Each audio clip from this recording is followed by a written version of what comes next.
I want to make this can look a bit more like it's sitting in the picture. So I'm going to add a few things that will help this. As I go along, I'm just recording the events and the changes.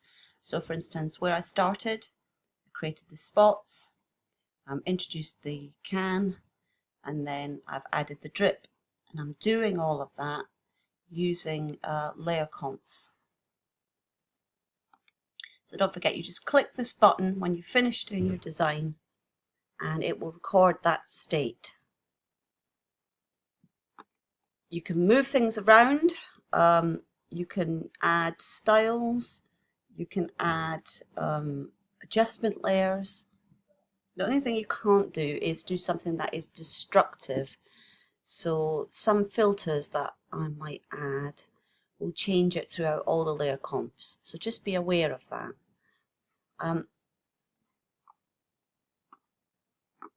What I'm going to do now is I'm going to add in a reflection. So that's very easy to do. I'm just going to duplicate this layer. And once I've done that, I'm going to flip it.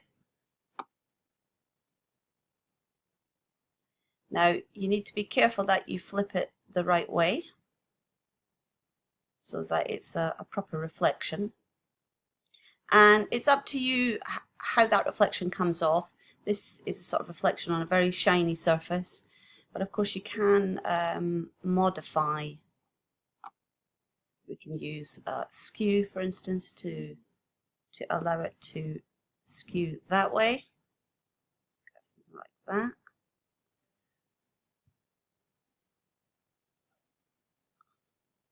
Or you could change perspective if you wanted to do that. So you have something a bit more like that coming out of your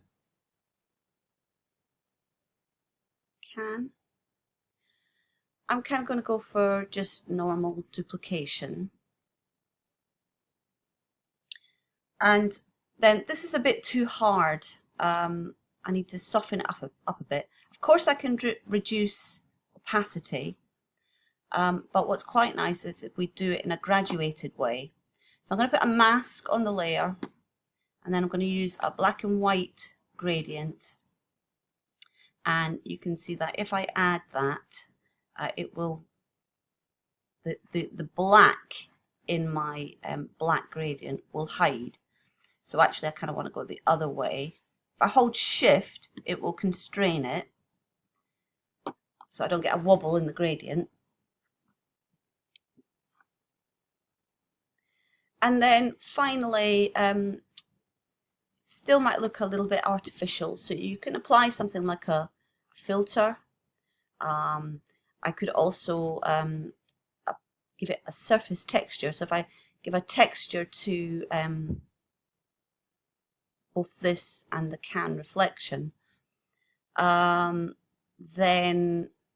it'll kind of sit into it a bit better. I'll show you that in another section. So the can itself, I'm going to blur. Experiment with blurs because they'll give you different effects. What works for me this time might not work for whatever you're doing. I'm going to use a motion blur in this case, just to give it a little bit of a shift, like it's a sheen, still a shiny surface, but it's a bit more of a sheen rather than a dazzling shine. And that's quite nice. I'm going to leave it at that.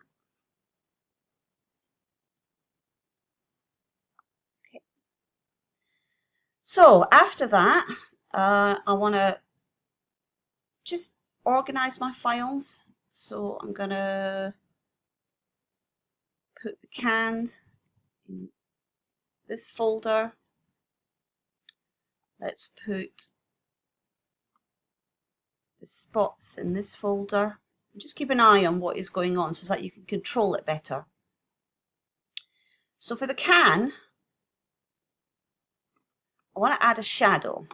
Typically you've been adding a shadow by double clicking here, or adding a drop shadow down here, or adding a layer style drop shadow. It's all the same thing. So if I double click, come down to drop shadow, well that does give it a shadow, And, you know, that's kind of effective. You do see this sort of thing, but really you probably more often see it with a kind of outer glow. Let me just put a colour on that and allow the spread and size to come out. That kind of thing you see in all sorts of posters and energy drinks and so on, particularly against darker backgrounds. It's a sort of ready brick glow, which gives a sort of fizz coming off the object. And you know, usually it'd be more white, but I'm showing you it in a colour so that you can see it against the grey. So the drop shadow, as I say, could be used as a straightforward effect, but it's not very realistic. It doesn't really suit the image. This sort of drop shadow needs to have a direction because of the spots. So we can't do that with Photoshop. There's no matter what I do, no matter where I go with this, it's always going to sit behind the can. So all I'm going to do is, let's just make it spread a bit more. Just decide how soft you want it. And then I'm going to say OK. And I'm going to split the shadow from the image. And you do that by coming down to Effects, just this area here, right where there's nothing.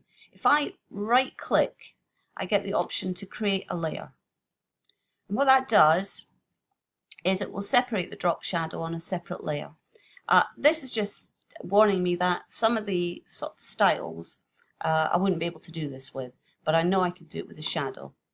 So here is our shadow, and we can now do with it whatever we like. So I can have it up here, or I might think about just going to duplicate it and sort of think about where its origin is, where it might actually go. So I'm going to use a transform tool, in particular the distort tool, which will allow me to take the anchor points and place them where I want them to go. So I'm going to bring that in. And you know, something like that actually might kind of work, or it might be a combination of shadows. I'm going to leave that there for the moment. See what it's like when I add this one. And then again, I'm going to manipulate it into place. Shrink it down a bit. And you can sort of think about softening shadow areas or maneuvering them, or again using your distort tool to take it off into another direction. So I'll just pick that off there, you know, something like that. So you decide where those spots are taking that shadow. And always remember, you've got control over the opacity, so you can vary that opacity to make it look more realistic, more plausible. At this point, I think the final thing that I'm going to do to this is we added some highlights earlier on, and I did this in Illustrator. There's nothing to stop me doing it in Photoshop as well. I think I actually want to add in a low light, so I'm going to just pop a rectangle over here. And obviously your can might be a slightly different shape, so I would advise you to use the pen tool to draw around the actual shape, the curve, and then turn it into a selection. I'm going to add in a gradient, and so I just need to make sure that I have a fresh layer. I'm going to put in black and white gradient, holding shift, maybe a bit more. I'm just going a bit longer to allow it more depth. And then I'm just going to use the multiply blend to soften it in. And obviously I don't want it there, I want it right at the edge. I'm going to drop the opacity until it befits. Now that's a bit hard, so I need to make sure that the white in the gradient actually is white at the edge of the rectangle. Or come in place a mask, just give yourself a big soft brush.